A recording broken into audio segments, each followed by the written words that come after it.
saludo fraterno a todas las personas que siguen la formación bíblica en torno a la palabra de Dios a través de este taller bíblico virtual.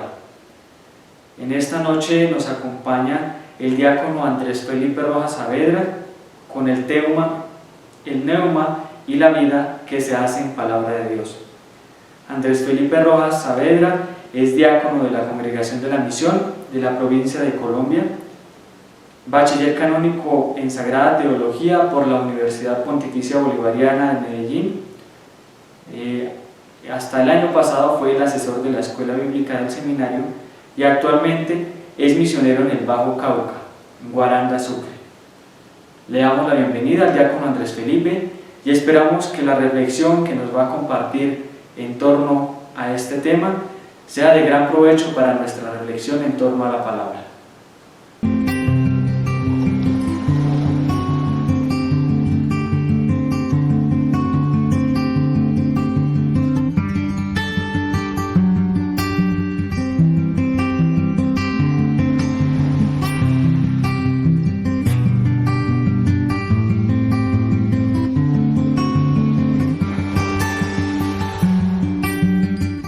Hola a todas las personas que de nuevo están en este taller bíblico, en esta semana de formación. Hoy me corresponde hacer una reflexión en torno al capítulo 8 de Hechos de los Apóstoles, de los versículos 26 al 39. Hemos titulado esta presentación El Neuma y la vida que se hacen palabra de Dios. Es importante primero definir que la palabra neuma, usada por los 70 para traducir la palabra rúa del hebreo, diferente a nefesh. La palabra griega hace referencia a respiración, soplo, que el latín ha traducido como spiritus, diferenciado de alma, psique. La visión del espíritu como soplo es habitual en los escritos joánicos, pero también tiene gran presencia en Hechos de los Apóstoles. Les dejo el enlace de algunas lecturas complementarias para que puedan un poco más ahondar en este tema. Para definir un poco el término o la palabra vida, encontramos muchísimas definiciones relacionadas al acontecer del ser humano y las demás criaturas. En esta presentación se piensa la vida como la realización histórica del hombre y la mujer, lugar privilegiado donde se manifiesta Dios, en el aquí y en el ahora de la existencia humana. La auténtica vida en el espíritu no invita a la renuncia de la vida, sino a asumirla con autenticidad, descubriendo su verdadero sentido. La introducción. Los relatos cotidianos, como un cruce de caminos de dos viajeros que experimentan una gracia singular a partir de una lectura prematura de las Escrituras, se constituye en palabra de Dios. Los dos personajes recrean los grandes interrogantes de los primeros cristianos. ¿A quién se refiere misteriosamente las Escrituras? Y reafirma la misión apostólica de la Iglesia de llegar hasta los rincones más inesperados, anunciando en primer lugar a los judíos de la diáspora y luego a quienes no pertenecen a la casa de Israel. La palabra de Dios está llena de acontecimientos naturales, comunes y corrientes, cargados muchos de ellos de anécdotas simpáticas, movidas por una fuerza misteriosa que los hebreos llamaron rúa y los griegos neuma, que es distinto al alma. Es un soplo que no nos pertenece, que mueve las fibras de la historia, que permite a los seres humanos entrar en comunicación con lo trascendental, o mejor, con la profundidad del otro. Es decir, es lo que esencialmente nos hace humanos. La vida movida por el neuma se hace palabra de Dios, y la palabra de Dios leída en la vida alcanza su verdadero vigor. Hacemos palabra de Dios cuando dejamos que el neuma supere nuestros egos, cuando asociamos nuestra vida a la historia de Jesús. Esa misma historia que presenta los Hechos de los Apóstoles prolongando la vida terrena de Jesús en la vida de sus seguidores. Los acontecimientos humanos, movidos por la fuerza del Espíritu Santo, Agios Pneumatos, habla del Dios de la historia, de ese Dios que no se deja representar, porque su rostro reviste matices humanos. Es imposible pensar que la voz de Dios ha quedado encerrada entre la pasta y pasta de un libro, o que se haya callado desde el siglo II hasta el día de hoy. Hoy podemos considerar palabra de Dios muchos acontecimientos heroicos e incluso contradictorios, apócrifos, pero que reflejan un rostro multidiverso, pluricultural, del Dios de todos los pueblos. El neuma ordena la misión. En Hechos, el neuma solo realiza directamente las siguientes acciones: habla, lego, ser testigo, caer sobre alguien, llenar, derramarse, enviar, pensar, prohibir, nombrar o poner como visto. El dinamismo es más el de un líder que va indicando las acciones de la comunidad. Las demás acciones son indirectas. Ejemplo: derramaré mi espíritu y profetizarán. El espíritu es la causa indirecta de la profecía, pero no el sujeto que la realiza. La misión es siempre inspirada por Dios. En la perícopa, el neuma aparece como una persona que habla. Dijo el Espíritu a Felipe. Esto es muy particular porque hasta entonces el Espíritu no había sido personificado así, solo cuando se decía que había hablado por la boca de David, por ejemplo. Ahora aparece como una persona que se comunica directamente con un evangelizador y le da órdenes. En este caso, el Espíritu no es una fuerza interna que impulsa, sino una autoridad que expresa su voluntad sobre el discípulo. Esto es un desarrollo en la neumatología lucana. Felipe ha recibido el Espíritu junto con el Colegio de los Apóstoles en el acontecimiento de Pentecostés narrado al comienzo del libro. El relato comienza con un Felipe empujado por el ángel del Señor, termina siendo arrebatado por el Espíritu de Dios y el eunuco termina la escena en medio del gozo de haber recibido el mismo Espíritu derramado en Pentecostés. Pueden surgir muchas preguntas. ¿Qué acciones en nuestra vida podemos identificar como auténticos movimientos del Espíritu Santo? La libertad nos permite acoger o rechazar el llamado de Dios que grita desde las periferias, que empuja a encontrarnos con el otro incluso en momentos inesperados. Ese movimiento no es pasional, no es eufórico. El movimiento de los discípulos es un atento acatamiento de la voluntad de Dios en las decisiones personales, sin perder la autonomía o la propia iniciativa que se combina con la glosolalia que da el Espíritu, don de lengua, o la confianza que da Jesús para dejar la defensa en manos del Espíritu Santo. Marcos 13:11. El Espíritu que habla por nosotros, el Espíritu que nos inspira lo que debemos decir. Es importante hacer mención del verbo adjudicado al Espíritu, arrebatar. Y es la única vez que esto sucede en el libro de los Hechos de los Apóstoles. No se dice nunca más que el Espíritu arrebata a nadie, porque implica una fuerza violenta que irrumpe sin gentileza. Podemos nosotros interpretarlo como esa acción que viene de Dios y que muchas veces raya con nuestra voluntad personal. Dejar a Dios obrar, dejar a Dios que dirija nuestra vida, implica muchas veces dejarnos arrebatar. Pasamos a la vida se hace palabra de Dios. El Espíritu Santo ha inspirado la vida de las comunidades cristianas, pero también ha inspirado personas para que sean reflejo o continuación de la vida de Jesús. ¿Qué constituye palabra de Dios?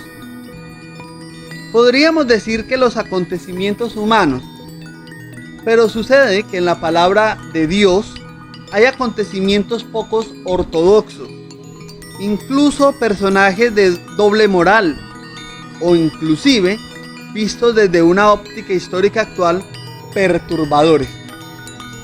Pero donde Dios entra en escena, haciendo nuevas todas las cosas. Esa vida se comunica, se va extendiendo. La vida en el Espíritu, como invitaba Jesús a Nicodemo, se comparte, se nace por el agua y el Espíritu, por un comienzo desde cero, por una conversión sincera que nos invita a entrar en la dinámica del reino. Los ciudadanos de ese reino supraterrenal hacen palabra de Dios. Su historia se cuenta desde la dominación, desde la persecución, desde los caminos polvorientos de la historia, desde las periferias existenciales, donde los auténticos pobres de espíritu, se realizan. Dicha intención de la perícopa es dar origen a la llegada del Evangelio, de esa vida comunicada a Etiopía.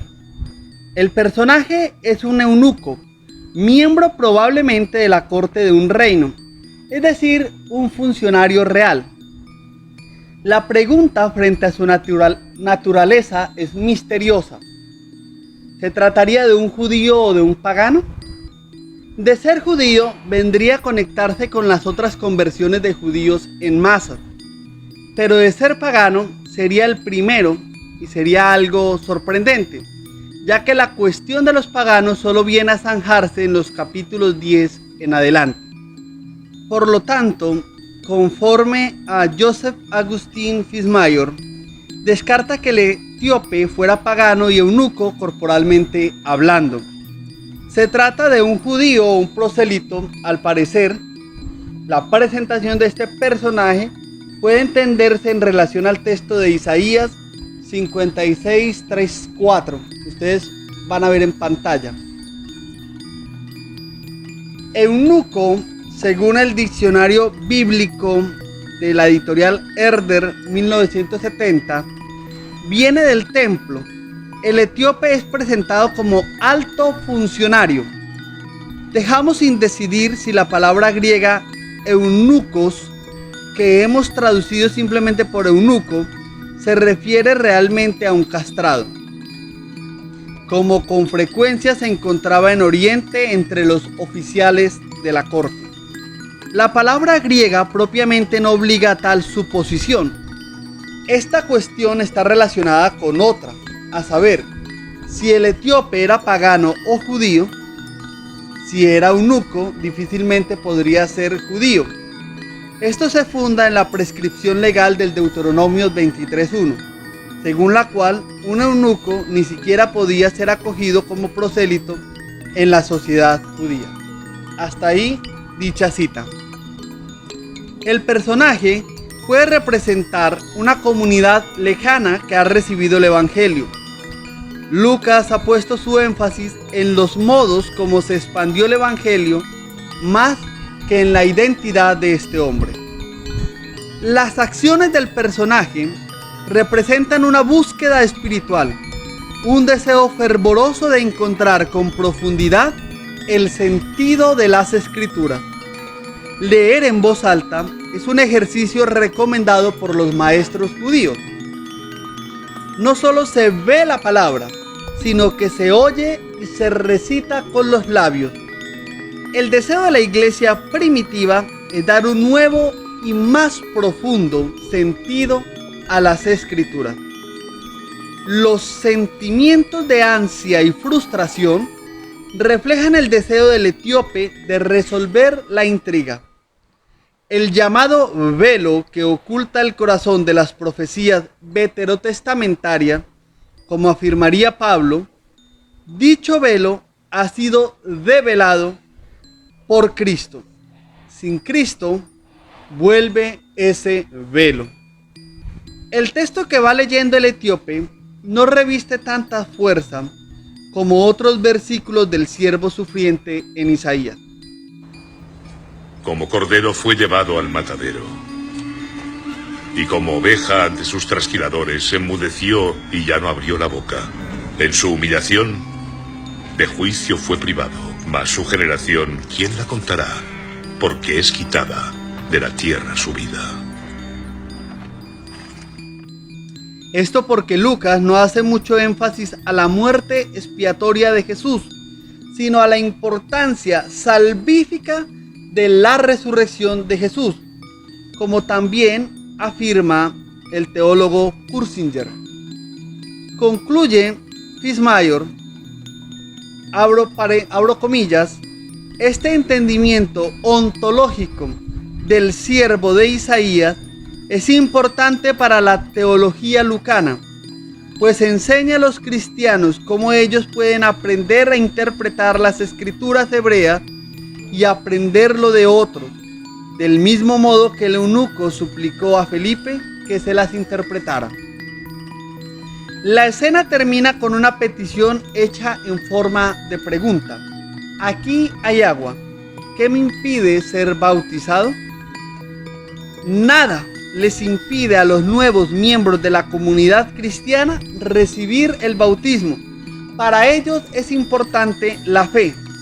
Reconocer en Jesús el Mesías, el anunciado, el cumplimiento de la profecía. La escena termina con la alegría de sentirse salvado por Cristo. Me parece adecuado esta apreciación que hace Kursinger sobre la conclusión de dicho texto. Abro comillas. Quizás tuvo ese tesorero un motivo especial de alegría. ¿Podríamos ver especial motivo de felicidad si supiéramos que el tesorero fuera de hecho un eunuco, un hombre corporalmente castrado? Esta posibilidad no la podemos excluir. Según la ley judía, los castrados estaban excluidos de la pertenencia a la comunidad de salvación. Para el mensaje cristiano, no hay ningún impedimento para conseguir la salvación con tal que se tenga fe.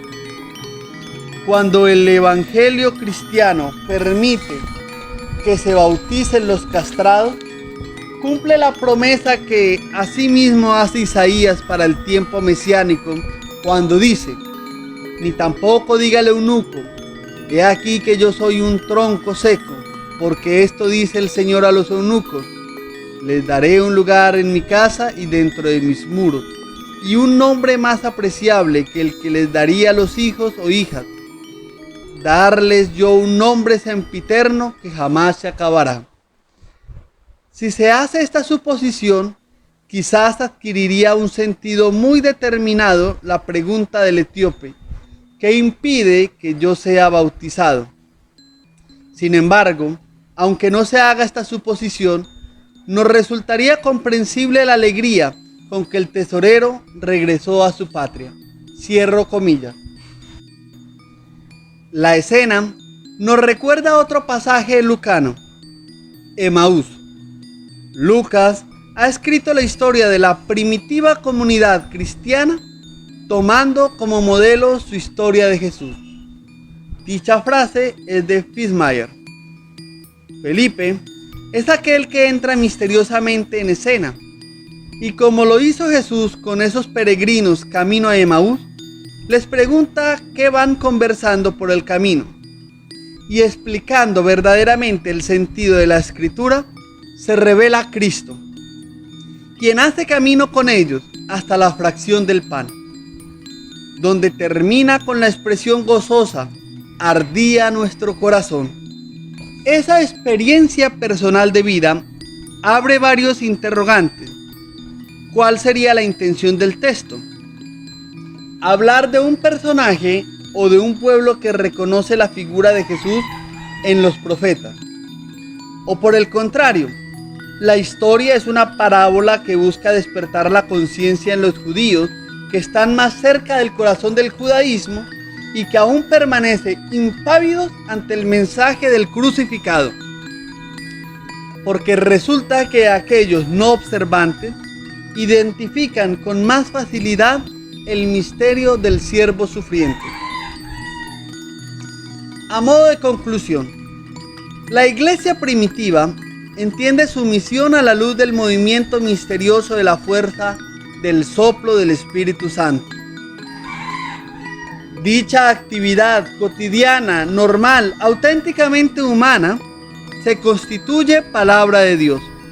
Logra romper las barreras culturales, interrumpe los caminos que llevamos, muchos de ellos cargados de preocupaciones y sin sentido. Arranca el velo de la desesperanza que cubre todo panorama desalentador y nos pone de nuevo en el camino, luego de pasar por el bautismo, como un reconocimiento de la persona de Cristo libre y auténticamente. Nos deja en el mismo camino, pero con una visión distinta, con un gozo imposible de ser arrebatado. En palabras de Pablo, ¿quién nos separará del amor de Cristo? Las tribulaciones, la angustia, la persecución, el hambre, la desnudez, los peligros, la espada. Romanos 8:35. La iniciativa siempre de Dios nos abre a llegar a los caminos que conducen a todas las naciones. En el diálogo fecundo, natural y sencillo, se revela Jesús, que se presenta como el autor y consumador de la fe, que nos posibilita como trabajadores del reino, pasaporte que nos dispone a ser ciudadanos del mundo.